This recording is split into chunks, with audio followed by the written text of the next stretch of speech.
Dans cette vidéo, on va voir comment on peut utiliser Notion en tant que base de données, ce qui est maintenant possible avec la nouvelle API de Notion qui est pour l'instant encore en bêta publique, mais qui nous permet au moins de commencer à faire quelques opérations.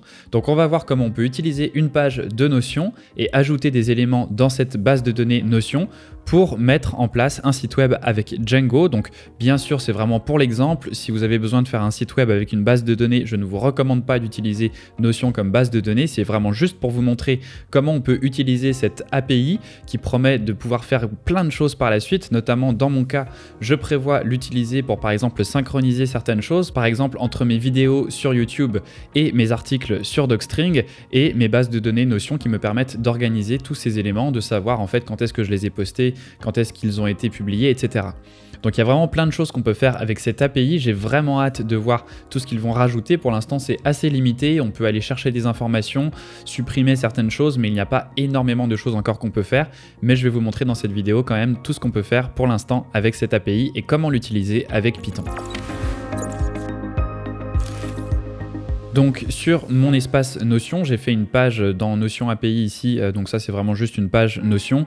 J'ai créé une base de données qui s'appelle Inventory et dans cette base de données, on a tout simplement une table avec différents éléments, donc basket, ordinateur, souris, avec différentes propriétés. On a un nom et un prix et à l'intérieur de ces éléments, on a un contenu en fait dans la page et c'est ce contenu qu'on va utiliser pour la description des produits ici.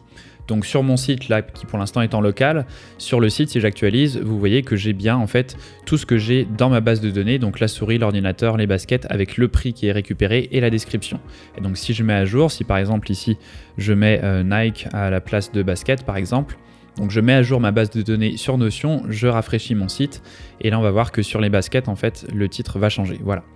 Donc vous voyez en fait c'est vraiment très simple, c'est vraiment pas une intégration compliquée pour l'instant et on fait juste en fait aller récupérer les informations qu'on a dans notre tableau Notion pour les afficher sur notre site. On pourrait éventuellement par la suite choisir également de mettre à jour à partir de notre site notre page Notion. Je ne suis pas sûr que ce soit possible encore.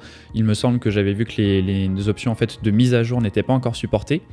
Donc je vais vous montrer à quoi ressemble mon code. Moi j'ai fait un petit projet Django tout simple. Ce qu'on va surtout regarder c'est la partie API. Donc j'ai fait en fait une petite API autour de Notion avec le module request puisque pour l'instant en fait il n'y a pas d'API Python ou JavaScript ou sur n'importe quel langage. Ce qu'on a c'est des points d'API, donc une API REST qu'on peut appeler avec le module request avec Python. Et donc on va pouvoir appeler ces points d'API pour pouvoir en fait récupérer des informations. Donc je vais vous montrer tout ça. On va déjà aller dans la page de Notion API, donc dans developers.notion.com. Vous voyez qu'on a en fait cette toute belle API qui est disponible. Donc tout le monde y a accès maintenant en fait. Donc vous cliquez sur Get Started ici et vous avez quelques indications qui vous disent comment utiliser cette API. Donc il y a plusieurs choses à faire. Déjà en fait il va falloir créer ce qu'on appelle une intégration. Donc dans notion.so/myintegrations, donc ce site ici, vous pouvez créer autant d'intégrations que vous le souhaitez. Donc moi j'ai créé une intégration que j'ai appelée Shop. Et cette intégration en fait elle va vous donner accès à un token. Donc le token ici que je prendrai le soin de changer et de régénérer après la vidéo pour que vous ne fassiez pas en fait de choses avec ce token. Ça c'est très important de le garder secret. On va voir comment on peut le garder secret et ne pas l'inclure dans nos scripts. Donc ça c'est le token en fait qui va nous permettre d'accéder à l'API. Donc on a déjà les intégrations ici et ensuite à l'intérieur de Notion, il faut donner accès à vos pages à cette intégration. Donc pour ça, il faut aller dans Share ici.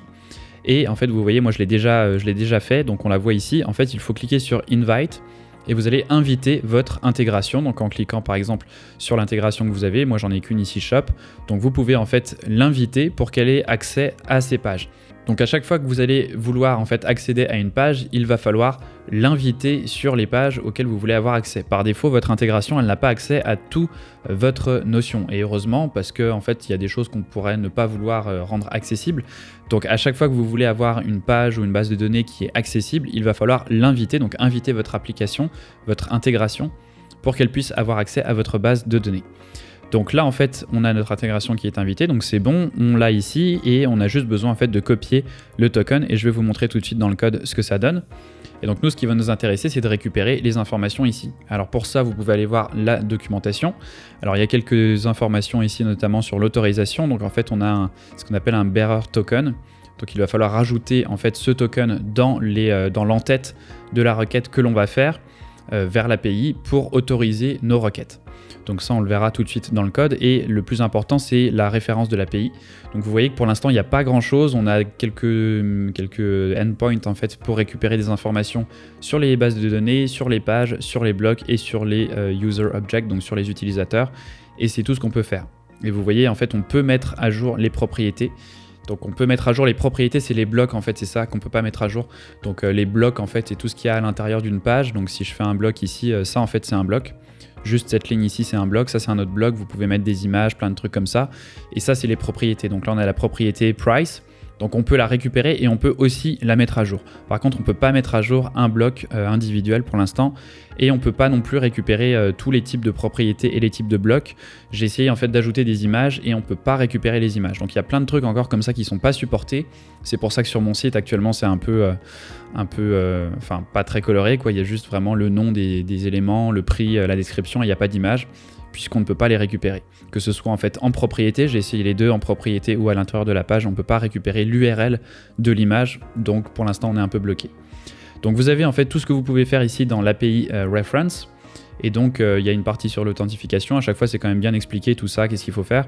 Et en fait à chaque fois vous allez voir qu'il y a quelques exemples avec JavaScript, et nous bien sûr on va utiliser Python, et on va faire ça avec la bibliothèque Request. Donc à chaque fois vous voyez les points d'API ici, donc les endpoints, avec ce que vous pouvez faire, donc pour par exemple récupérer une database ici avec tout ce qui est, donc ça c'est vraiment un truc classique d'API, hein. Si vous avez jamais fait d'API, vous êtes probablement perdu et vous savez pas ce qui se passe. Si vous en avez déjà fait un peu, c'est très classique, on a vraiment le type de requête, c'est une requête get, une requête post, patch, tous ces trucs là on a des exemples ici avec qu'est-ce que ça va nous retourner. On a des exemples avec curl, donc curl en fait c'est quelque chose qui nous permet dans un terminal de faire des requêtes, et les hash ici que vous voyez c'est les headers, donc c'est les entêtes, et on retrouve en fait ici notre autorisation avec le bearer token, et également le Notion version qu'il faut rajouter ici, et le point d'API, donc avec par exemple une database ici.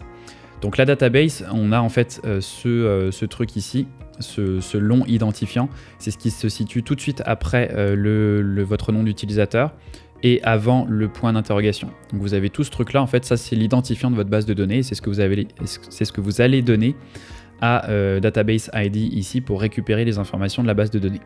Donc voilà pour le tour un petit peu de l'API. Vraiment, si vous avez envie d'essayer, il faut aller fouiller là-dedans, il faut aller essayer des choses. Je vais vous montrer maintenant ce que ça donne au niveau du code. Donc moi j'ai fait plusieurs fichiers ici, j'ai fait un dossier API. Dans ce dossier, j'ai un fichier env qui contient donc mon secret, ma clé, qui va me permettre d'accéder, de faire des requêtes et de les autoriser.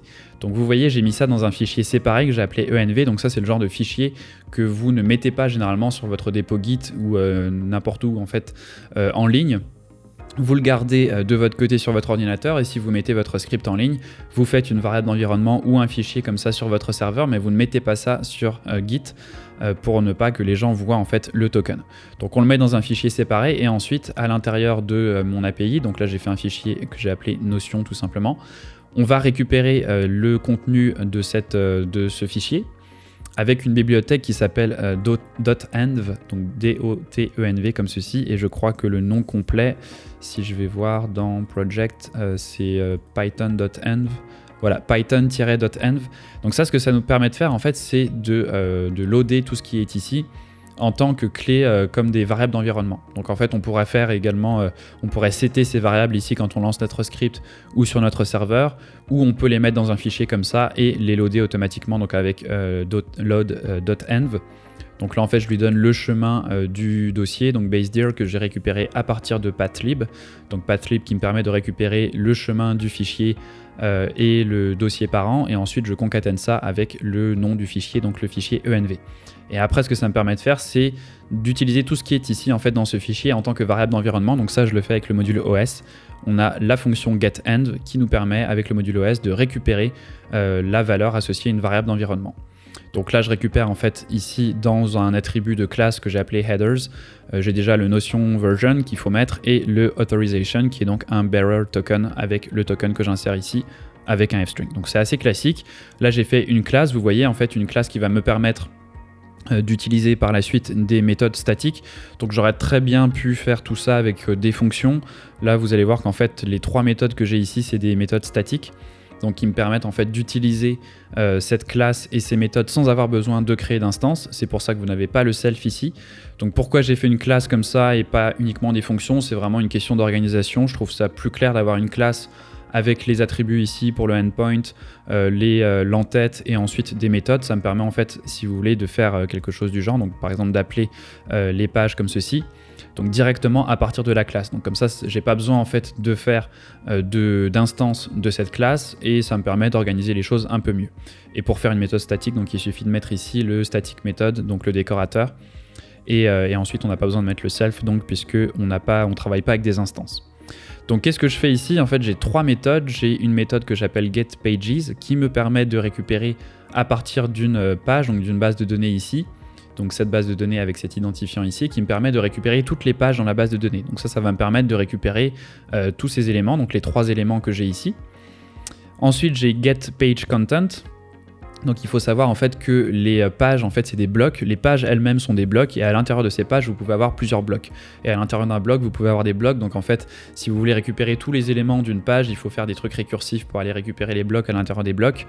Moi dans mon cas je me suis dit que bon on allait avoir juste des éléments de texte et donc je fais juste récupérer tous les children, donc tous les enfants de la page. Et la page, c'est un bloc elle-même en fait. Donc on peut, à partir des pages qu'on récupérer l'identifiant de chaque page et ensuite récupérer le contenu des pages ici, donc qui sont les blocs. Donc on va récupérer 3 blocs ici. Et c'est ce que je fais ici en fait dans le getPageContent. Je fais, vous voyez, une requête vers le API endpoint. Donc ça en fait, si on va voir dans retrieve ici, donc c'est pas la page directement, c'est le bloc children. Si je ne me trompe pas, voilà. Donc vous avez les blocs, vous donnez le ID. Donc là, moi, en fait, je vais lui donner l'ID de la page et je vais récupérer les children. Et je vais pouvoir boucler en fait sur ces children. Donc je récupère ici, je boucle sur les blocs, vous voyez. Donc je boucle sur les blocs. Je vérifie si le bloc est de type paragraphe. Si c'est le cas, j'essaie de récupérer le texte. Alors je ferai un peu de debug pour vous montrer. C'est assez, on a des JSON qui sont un peu imbriqués les uns dans les autres. C'est pour ça là que je m'embête pas. J'ai fait un try except. Parce qu'on a en fait, faut récupérer le paragraphe, ensuite le texte, ensuite c'est le premier élément du texte et ensuite le plain text. C'est assez, assez imbriqué. Je ferai un petit peu de debug pour vous montrer ça plus en détail. Là, je vais juste vous donner un aperçu de tout ce qu'on a ici. Et on a getPages ici qui fait juste récupérer toutes les pages. Je ferai du debug aussi pour vous montrer plus dans le détail ce que ça donne. Et getProductsInfo, donc ça en fait c'est un truc qui va utiliser ces 2 méthodes ici, getPages et getPageContent, qui va me permettre de récupérer en fait une liste avec un dictionnaire et à chaque fois juste le nom, le prix et la description. Donc je récupère toutes les pages, je boucle sur les pages, je récupère les propriétés. Dans les propriétés, je récupère le nom et le prix. Là encore, vous voyez qu'on a des trucs à rallonge. Donc je récupère le nom de la propriété. Donc ça, c'est en fait tout simplement, si je me trompe pas, je crois que c'est juste le titre en fait de la page. Oui, puisque en fait ça, vous voyez, on a une majuscule ici sur le name, donc c'est le truc un peu spécifique qui est en fait une propriété en tant que telle, mais qui est le nom, si vous voulez. Donc c'est cette propriété name ici. Ah oui, en fait, tiens, je viens de me rendre compte en fait que c'était juste le nom ici. Donc j'imagine que si je mets un n minuscule, en fait le nom de la propriété va changer. Je me demandais pourquoi il y avait une majuscule ici, si c'était spécifique, mais en fait je pense que c'est vraiment juste par rapport à ce qu'on a comme nom ici en fait dans le tableau. Et vous voyez que là pour le price c'est un peu plus simple, on a price et directement number et je récupère tout ça et j'ajoute ça dans un tableau en fait, une liste products et ça me donne des dictionnaires et on verra par la suite que je crée en fait des classes à partir de tout ça. Donc je vais déjà vous montrer ce que ça donne au niveau de l'API. Donc là j'ai fait un call ici API getPages avec ma page. Donc je vais vous montrer ce que ça donne sur le getPages. On va faire ici, on va mettre un point de debug et je vais lancer donc le Notion en debug. Donc, on fait la requête, on a notre objet R, je vais avancer d'un ici, donc ici je clique pour step over, donc ça va avancer à la ligne d'après, et ça va me permettre de visualiser ici mon objet JSON. Donc dans l'objet JSON, j'ai la clé results, et à l'intérieur de cette clé, j'ai en fait une liste avec 3 éléments, et à chaque fois ces éléments, c'est des dictionnaires. Donc ça en fait, ça correspond aux 3 éléments que j'ai ici, donc les baskets, ordinateur et souris. Et dans ces éléments, vous voyez que en fait, après, on a les propriétés ici avec le price et le name. Et à l'intérieur de price, on a donc le number. Et à l'intérieur de name, c'est là que ça devient vraiment en cascade. C'est assez un peu délirant. On a le title. À l'intérieur de title, on a une liste. Donc il faut récupérer le premier élément. Donc je sais pas trop pourquoi il y a ça. Ça m'a perturbé parce que le title, enfin, je vois pas pourquoi. Dans quel cas on pourrait avoir plusieurs titres ici. Je me suis dit que c'était peut-être si on avait voilà, des lignes comme ça, mais je crois que j'avais essayé. En fait, même quand on fait des retours à la ligne, il me semble qu'on n'a qu'un seul élément là-dedans, donc je vois pas dans quel cas en fait on pourrait avoir plusieurs éléments ici et pourquoi donc on a une liste. Donc là on a le title, on a le premier élément, à l'intérieur de ça on a le plain text. Et vous voyez, on a également le texte, on pourrait avoir un lien. Donc j'imagine si on met un lien comme titre, on peut avoir le lien ici. Donc il y a pas mal de choses, vous avez même les annotations pour savoir en fait la couleur, si c'est du code, si c'est en italique, etc. Donc c'est vraiment assez détaillé, on peut récupérer pas mal de choses. Et donc vous voyez un peu la structure de tout ça, c'est vraiment là du JSON avec des tableaux, des listes, tout ça. Donc il faut vraiment y aller petit à petit à chaque fois pour récupérer les bons éléments à l'intérieur de tout ça. Et comme il y a pas mal de possibilités de se planter, en fait, je trouve, enfin, une fois qu'on l'a fait, ça va, mais après, on sait jamais si l'API change ou des trucs comme ça. C'est pour ça, en fait, que j'ai fait des try except. Donc là, j'ai juste fait un try except et j'ai récupéré les deux exceptions ici. Donc key error, c'est si la clé n'existe pas dans le dictionnaire, et index error, c'est dans le cas d'un index ici, donc quand on récupère le premier élément de la liste. Donc si ça marche pas pour une raison ou une autre, je récupère, je fais ça dans un except et je fais juste un print. Et là ici en fait, alors là ouais, j'étais dans le page result, là je récupère rien en fait, enfin je fais pas de trucs plus compliqués, je fais juste retourner le result.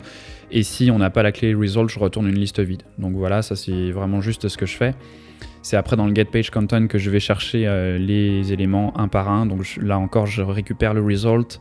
Je récupère une liste vide si on n'a pas le result, comme ça on va quand même pouvoir boucler sur une liste vide. Ça fera pas d'erreur, on va boucler sur une liste vide, donc on va juste pas boucler, mais au moins on n'aura pas d'erreur. Alors que si je mets pas de deuxième argument ici, si le result n'existe pas pour une raison ou une autre, on va avoir none et on peut pas boucler sur none. Donc je fais très souvent ce genre de petits trucs ici. On a le text content, donc je vais mettre un point de debug ici pour vous montrer pas à pas ce que ça donne, plutôt que de parler dans le vide. Donc on a le text content qui est juste une liste vide. Oui, donc là en fait j'ai pas appelé bien sûr, donc on va faire get page content et on va récupérer un block ID. Donc get page content et block ID. Et block ID du coup ça doit être dans ce cas-ci, je sais pas trop, ça doit être un des trucs ici. Peut-être lui, alors je sais pas, donc ce que je vais faire en fait c'est que je vais faire le get pages. On va revenir à ce qu'on avait avec la base de données et on va dire pour page in tout ça et on va printer le page. Et là on fait get pages database ID, donc là je vais lancer tout ça en run. Et voilà, donc là on a le page et on a l'identifiant, donc c'est ce truc là, donc je vais récupérer celui-là, on va essayer sur le premier, et là à la place de tout ça, hop, on va faire api.getPageContent, content de block ID, et on va mettre donc l'identifiant ici, et je vais relancer tout ça en mode debug. Donc cette fois-ci on devrait arriver à notre point de debug ici, donc on a notre variable R ici, avec un statut de 200, donc ça fonctionne. On va step over, on va boucler sur nos blocs, donc on va avoir notre variable text content qui est une liste vide pour l'instant, on boucle, on récupère le type de notre bloc, donc on a notre bloc ici, donc ça c'est tous les blocs sur lesquels on va boucler. On voit que c'est bien un type paragraphe, donc là en fait vous avez plusieurs types qui sont disponibles, vous avez des images, des liens, du code, plein de trucs comme ça. Pour l'instant il y a juste les trucs en texte qui sont supportés, donc on peut pas récupérer les images ou des trucs comme ça. Donc là je vérifie si c'est un type paragraphe, parce qu'il n'y a que cela qu'on peut récupérer. Si c'est le cas, donc je continue et j'essaie de récupérer donc ce truc là, donc le paragraphe, ensuite le texte, ensuite le premier élément, et ensuite le plain text. Donc qui correspond ici dans ce cas-ci à la souris, voilà. Donc là on a juste un truc ici, donc on a juste un children, mais si j'avais récupéré les baskets, là j'ai 3 lignes, donc là on aurait 3 blocs en fait. On bouclerait 3 fois sur les blocs, ce sera à chaque fois des types paragraphes et on récupérerait tout ça. Ce qui ferait qu'on aurait une liste ici à la fin avec 3 éléments. Là si je continue en fait on va avoir un seul élément.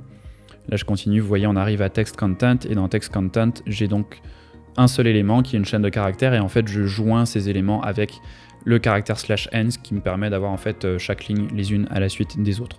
Et je retourne tout ça et voilà. Donc voilà pour le page content. Donc vous voyez, il ne faut vraiment pas hésiter à faire du debug, à faire des tests parce qu'on a vraiment beaucoup de choses comme ça qui sont imbriquées.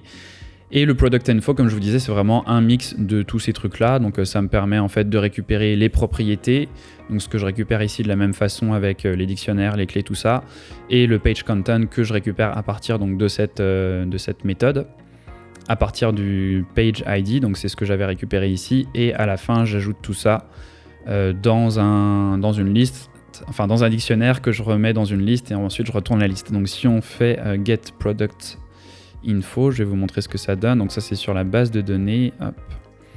Donc database ID, oui, j'ai oublié le égal et je vais faire un print de tout ça, un pprint même. Et il n'est pas importé, donc on va l'importer. Donc je lance Notion et là je vais en profiter pour boire. List index out of range. Donc là, ah oui, ok, je sais. List index out of range, donc ça doit être un endroit ici, il doit y avoir un truc qu'il n'arrive pas à récupérer. Donc ça doit être dans ce crochet 0 ici, à un moment il doit essayer de récupérer... Ah c'est peut-être... Ouais, c'est peut-être parce que j'ai ajouté des blocs ici, des blocs qui sont vides. Donc en fait, comme il y a des blocs vides, j'imagine il essaye de récupérer le premier élément de cette ligne, mais il n'y a rien, donc du coup ça plante. Donc là on a l'erreur qui s'affiche, mais on continue quand même, donc c'est pas grave. Et donc là je me retrouve avec cette fameuse liste de dictionnaires, avec à chaque fois tous les éléments que je veux, donc le nom, le prix, la description. Et tout ça, ça m'amène donc à la deuxième partie, donc à cette partie product, dans laquelle en fait je récupère, donc j'utilise cette même méthode getProductInfo dans une fonction avec ma base de données et ce que j'ai fait c'est que j'ai fait une data class, donc ça c'est un truc qui est nouveau depuis Python 3.7 je crois. Ça permet tout simplement d'éviter d'avoir à faire le fameux, pas le string mais le init. Donc en fait plutôt que de faire à chaque fois le init avec le, par exemple ici name, price, description et de faire self.name égale name, self.price égale price, vous connaissez la chanson, généralement on fait ça assez souvent quand on fait des classes. Donc c'est un peu pénible, donc en fait la data class ça nous permet de faire ça automatiquement et avec le type hinting, donc c'est pour ça c'est un truc assez récent puisque le type hinting je crois que c'est à partir de 3.6 ou 3.7. Donc en fait on dit qu'on a tout simplement trois attributs ici, name, price et description avec un string et un float, un string et ici on peut même spécifier une valeur par défaut pour la description. Et donc ça me permet en fait de créer un produit comme ça, product, et de faire name égale à test, price égale 40, description égale quelque chose, voilà. Donc ça me permet de créer une classe et je pourrais très bien ne pas passer par une classe, ça sert pas à grand chose dans ce cas-ci. C'est vraiment juste que c'est un peu plus pratique pour organiser les choses et ça va me permettre après dans mon projet de Django de tout simplement avoir mon produit et de faire product.name, product.price et des trucs comme ça. Donc là encore c'est juste une façon différente d'organiser le code. Et ce que je fais ici, c'est que donc je récupère tous mes produits, donc c'est la fameuse liste qu'on avait avec les dictionnaires, et je passe chaque dictionnaire, donc je fais une compréhension de liste, je crée une instance du produit, et je passe mon dictionnaire avec les doubles astérisques ici, ce qui me permet d'unpacker, donc de déballer ce dictionnaire, plutôt que d'avoir en fait à faire quelque chose comme ceci, donc product name, et ensuite price. Price égale product price, donc voilà, c'est un peu long à chaque fois de détailler tous les trucs comme ça.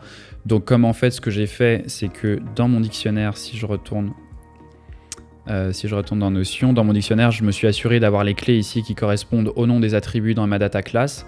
Donc en fait, ça me permet après d'unpacker ça et d'avoir à chaque fois les valeurs qui vont être associées aux attributs et de créer une instance automatiquement. Donc si je fais tout ça, si je lance cette fois-ci product, vous allez voir qu'on va on va aller chercher l'API de Notion, on va aller récupérer nos produits, on va aller récupérer donc ces dictionnaires et on va feeder en fait, nourrir en bon français notre classe ici avec ces données et vous voyez qu'on se retrouve donc avec des instances de product avec le nom, le price et la description à partir de l'API de Notion.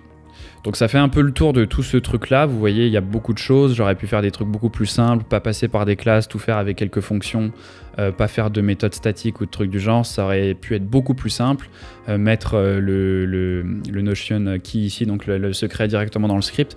Là je voulais vous montrer un truc un petit peu plus clean que ce que je montre d'habitude quand je fais des vidéos comme ça où je vais un peu plus rapidement. Donc je vais vous montrer à peu près comment j'ai organisé le truc de façon un peu plus clean, en cachant la clé, etc.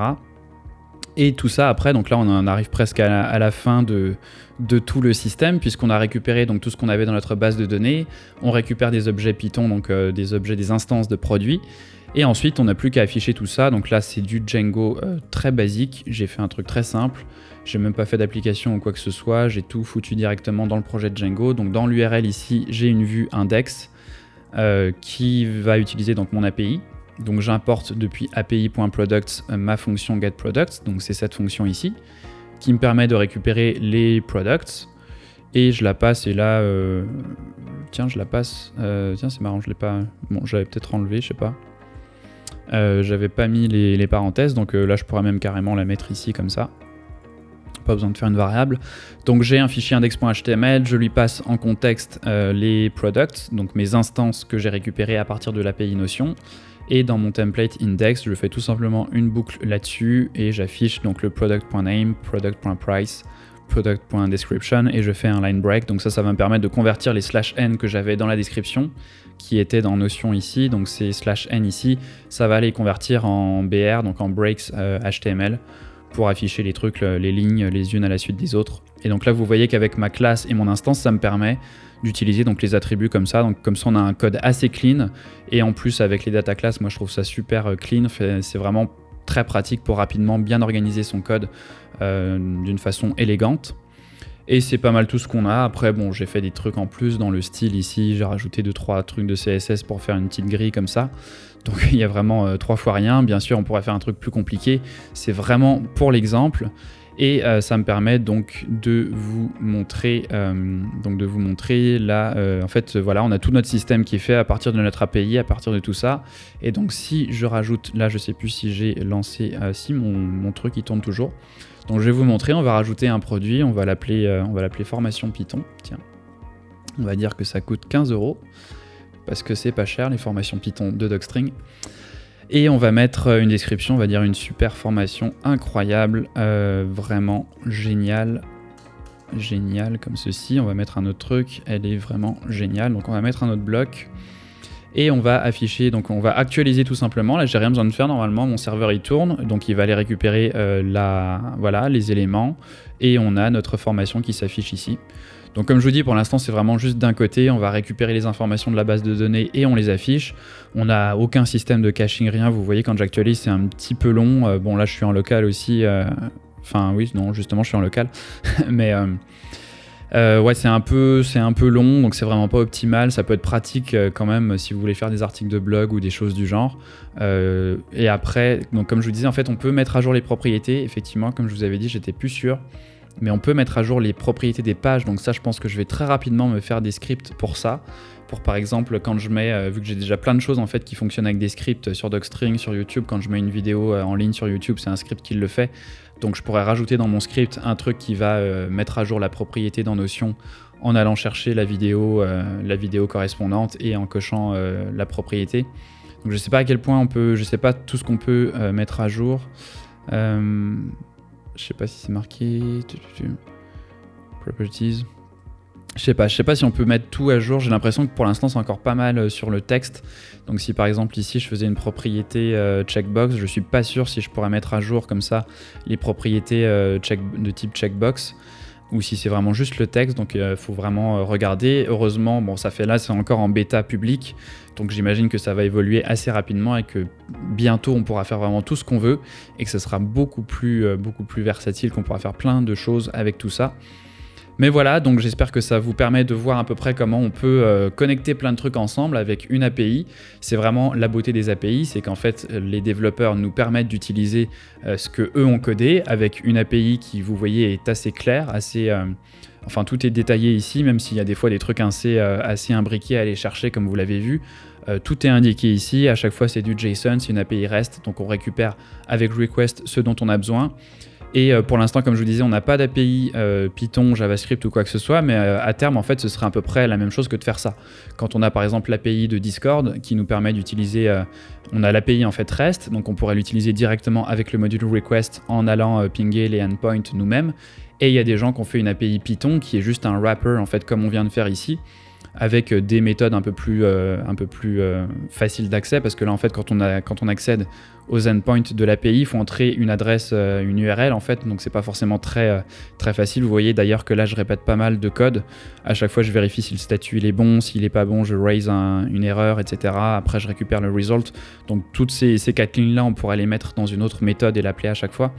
Donc il y a pas mal de choses répétitives qu'on fait comme ça et à chaque fois il faut passer par les URL, donc c'est pas très pratique. Mais une fois qu'on a ça en fait, là vous voyez, moi après j'ai plus besoin, quand j'ai fait mes méthodes là ici comme getPage, etc., j'ai pas besoin de me souvenir de c'est quoi l'URL du endpoint et tous ces trucs là, je fais juste utiliser mon API.